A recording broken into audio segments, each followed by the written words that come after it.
Hello, beautiful ladies here in Lifting Hearts. My name is Kara Heron. If I haven't met you, I am one of the founders of Lifting Hearts, and we've been around for since 2011. Bethany Newby and Colette Harris are the other two founders, and we've got lots of beautiful women here who help us with our retreats and other things. I'm coming to you today because at our retreats, I teach a writing class. And I got thinking after this last retreat that it would be really kind of nice to be able to give the prompts that I have come up with to you here in this group so that you can write your own cancer journey. Um, I really feel like writing is an important thing to do. And especially during your journey, it helps to get all of those hard feelings out um, and on paper so that you can kind of process them. It also helps us recognize as we're going through this the blessings and the lessons that we learn so that we don't focus so much on the negative. Um, but if you are even 15 years out like I am, it's a great time to start. Now, when I very first started writing my cancer story, um, my husband had bought me my very first laptop. Back then, blogs were a big thing, and I had a blog. And just any time I needed to get some feelings out, I would do a blog post. And I know how helpful that was, but I never actually put them all together in a specific place and really thought about some of the things that I wanted to write about. Um, in the last couple of months, I've been working on a journal that's called The Beauty Remains. The Beauty Remains is one of my very favorite, probably all time favorite quotes. Um, it's by Anne Frank, and it says, "I don't think of all the misery, but of the beauty that still remains." And so I actually decided to make these two journals with prompts in them because for me, I did that for me mostly, so that I could have all of my thoughts in one beautiful book for my family. What I want to do is there's 100 prompts in total, and you do not have to have one of these journals. You do not have to. You can use pieces of paper, your own journal if you have a beautiful journal. Just grab a notebook, whatever you want to do. You might want to just type it into your computer. I found that really easy when I was doing blog posts. The typing came out really fast. I think writing takes a little bit longer, but that gives us more time to reflect as well. Um, so if you want one of these, I put the links in a post that I did earlier. We do have 25% of the proceeds go to Lifting Hearts directly to bring women to our healing retreats. But again, you do not have to have one of these. But what I will be doing is we're going to take the first one, volume one, and we're just going to start at the very beginning. And just so that you know how I put these prompts together, I didn't do them in like chronological order. They're all over the place. So if you see a prompt in the book or you hear me do a prompt one of these weeks that doesn't fit where you are right now, you can't answer it, it's okay. You can we'll go on to another one. Um, so the first prompt, and by the way, just so you know what's in here, there's a couple pages of lined paper so that you've got room to write the prompts at the top. And then the second set of pages is a place where you can do some artwork, or you can put a picture that maybe reminds you of what the prompt was, so that you can gather all of your memories and things in one place. And then the last part I think is the most important part, and it just says important lessons learned from this experience. And I think when we're going through something really hard, sometimes it's difficult to see the lessons there. And you might not even be able to fill that part of it out until much farther down the line. I've had 15 years to think about this. If you're right in the middle or right at the beginning or just ending your treatments, it can take a while to actually see the lessons and see how those things that you experienced um, put you on a new path in your life. So it's okay to not fill out everything. And then there's always a beautiful quote at the end. So I'm going to give you the prompt. I'll tell you a little bit about my story. I'll try and answer the prompt a little bit, and then I'll let you know the quote at the end. I'm going to try and do these lives once a week. I'll be doing one prompt a week, and we're going to keep all of the lives and the prompts, the graphics, and everything in the guides. So if you look at the top of the group, you can click on guides, and it's in guide 6 down at the very bottom. So if you miss one, you can just go there and have that. So the first prompt that is in here and that I want to do here with you, again, just grab some paper. Reflect on the day you received your breast cancer diagnosis, and how has your perspective changed since then?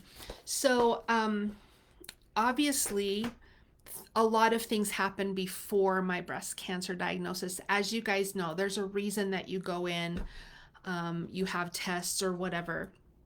And I know that those questions are somewhere else in the book. So I just want to talk about the day that I got a phone call from the doctor's office. And when I see some of you post that, the waiting is just, waiting for results of tests and waiting to find out things is hard.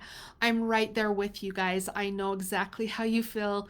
I had a lot of tests, and it was a while before they could come back and talk to me about them. I was actually in my car. Well, I take that back. I'm sorry. I was at work, and my very best friend at the time, not my best friend, but a good friend, was the lady that I worked for. Our sons went to school together.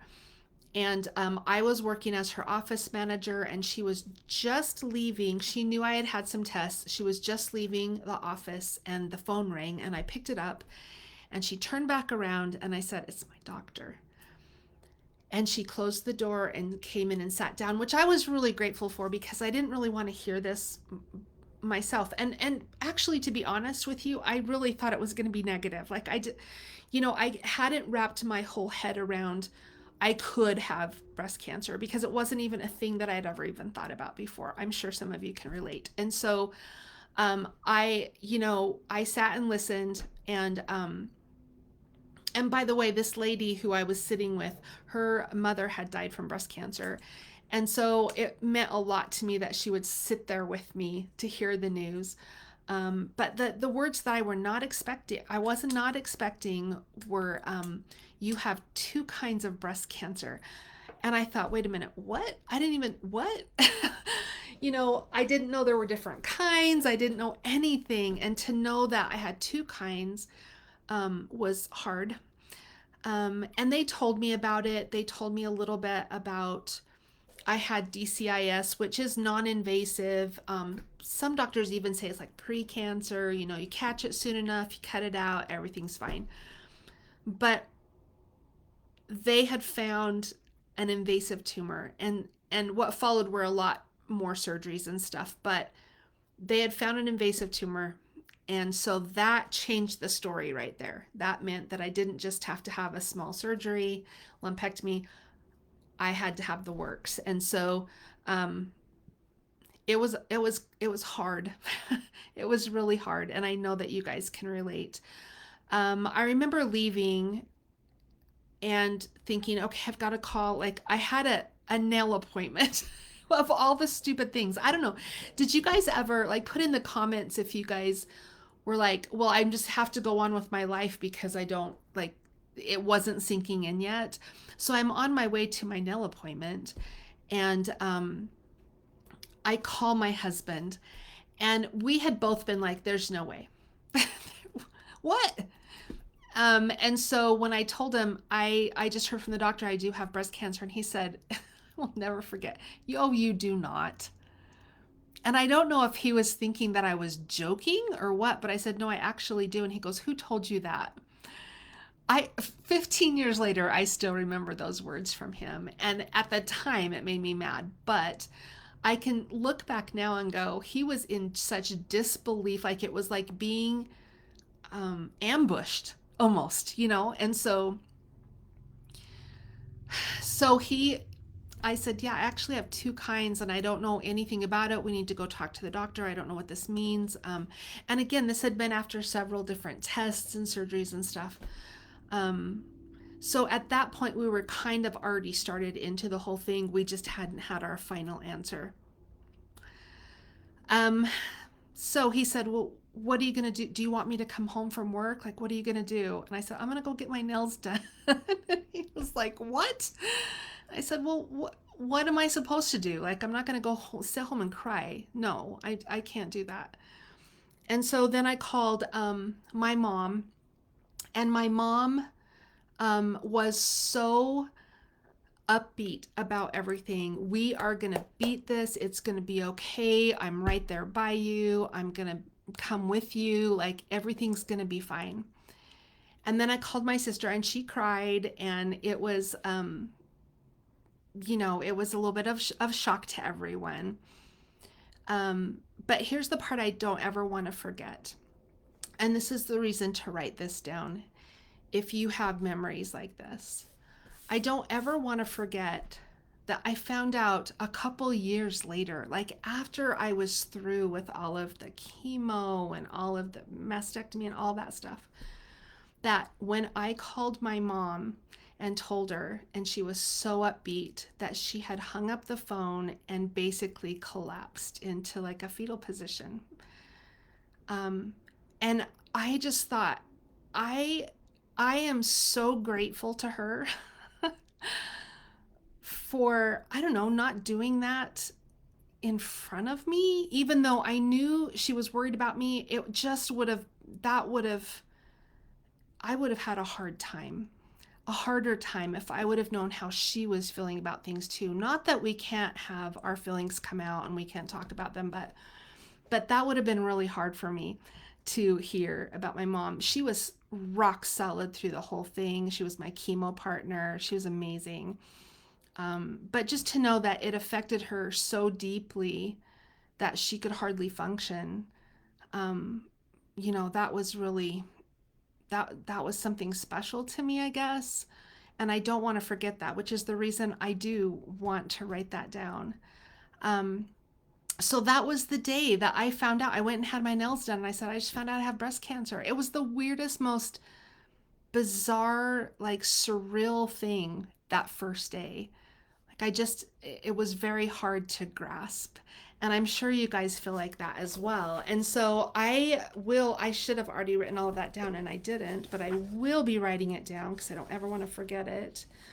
I'm not sure what I'm going to do about like the artistic reflections part, but the important lessons learned from this experience were, um, when someone needs support and they are having a rough day. Maybe they've had some hard news or whatever it is. It is all about them. And my mom made it all about me. She did not let me know how she was feeling. And again, it's okay to let people know how we're feeling, but it's not about us. It's 100% about that person and what we can do to help them. And so that is probably one of the most important lessons that I learned from this experience. So, just to finish up here, the quote that I have here is Joni Erickson Tada. She said, "Perspective is everything when you are experiencing the challenges of life." Okay, again, these have like 100 quotes in them. They've got the 100 prompts, but really you can just use a beautiful journal or a notebook.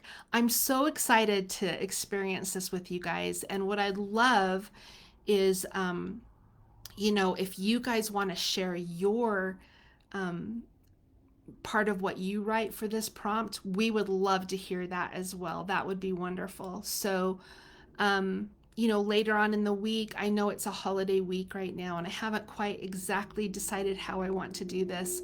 The prompts will come out and the live will come out either Mondays or Tuesdays, and then maybe on Thursdays or Friday mornings, we can have a discussion and we'll see we'll see if we can do that. Or there is a graphic that I just put into the group with the prompt, and you can always share your feelings and thoughts about your own answer in the comments there. And I know that as we do this and we do it together, we're going to be able to help each other so much, you guys. And so I'm excited to experience this with you. I hope that it helps you. That is my number one objective here, is to really add value in the group. So, all right, you guys, I hope you have a great day, and we'll talk to you next week.